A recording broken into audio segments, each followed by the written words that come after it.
চুক্তিমতে কাতিমহীয়া নামৰ অনুষ্ঠানত উপস্থিত নহল নাগাৰা নামৰ পাঠিকা হীৰামণি বৈশ্য।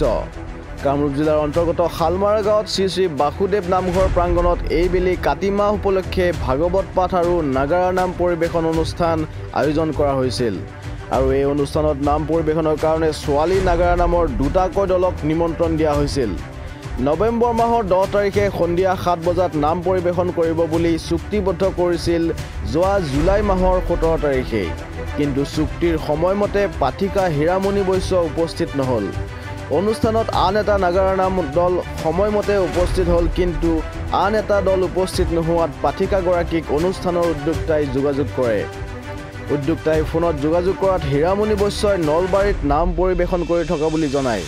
উদ্যোক্তাই ফোন কৰি আছে যদিও পাঠিকা হীৰামণিৰ পৰা কোনো ধৰণৰ সঁহাৰি পোৱা নাই। ফলত উদ্যোক্তাই সংবাদ মাধ্যমৰ সন্মুখত সকলো কথা জনায় আৰু বাইহাটা চাৰিআলি আৰক্ষী থানাত পাঠিকাগৰাকীৰ বিৰুদ্ধে গোচৰ ৰুজু কৰে। News desk report any Assam 24/7। জানপাৰ চুবুৰী নামঘৰৰ কাতিমহীয়া নাম আছিলে শালমাৰা গাঁৱৰ 24 কাতি 10/11/2024 নৱেম্বৰ 10 তাৰিখে আমি পাঠিকা দুটা মাতিছিলোঁ।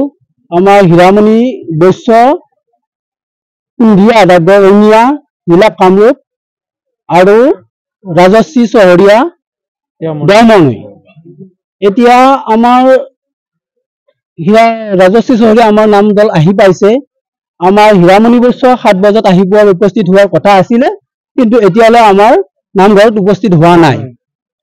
তাৰপিছত আমি যেতিয়া তেওঁৰ লগত যোগাযোগ কৰিলোঁ, যোগাযোগ কৰোঁতে তেখেতে কৈছে কি আপোনালোকৰ নাম ক'ত আছে, মোক প্ৰশ্ন কৰিছে ক'ত আছে নাম। মই তেতিয়া কৈছিলোঁ আমি খাপৰা কৈছোঁ। তেতিয়া তেখেতে কৈছে শালমাৰা বজাৰতো মোৰ নাম নাই, মই এতিয়া নলবাৰীত নাম গাই আছোঁ।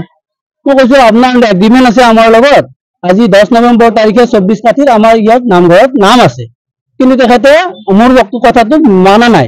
নামনি তেখেতে মোক এগ্ৰিমেণ্ট বিচাৰিছে, মোক এগ্ৰিমেণ্টটো পঠাই দিয়ক, আপোনালোকৰ হোৱাটছএপত এগ্ৰিমেণ্টটো পঠাই দিয়ক। তেতিয়া আমি এগ্ৰিমেণ্টটো পঠাই দিলোঁ।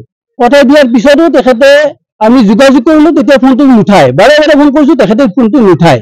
এতিয়া সৰু ৰাইজে ইয়াতে ৰৈ আছে যে দুযোৰ নাম আছে, দুযোৰ নাম চাবৰ কাৰণে ৰৈ আছে, কিন্তু হীৰামণি বৈশ্য এতিয়ালৈ আহি পোৱা নাই।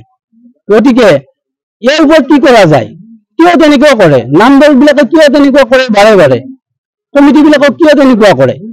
সৰু ৰাইজ ৰখি আছে, তেখেতে নাম চাব, দুযোৰ নাম মাতিছোঁ আমি নাম চাব, কিন্তু এতিয়ালৈকে তেওঁলোক অহা নাই। ইয়াৰ কাৰণে কি উপযুক্ত কি ব্যৱস্থা কৰা যায় হীৰামণিৰ ওপৰত।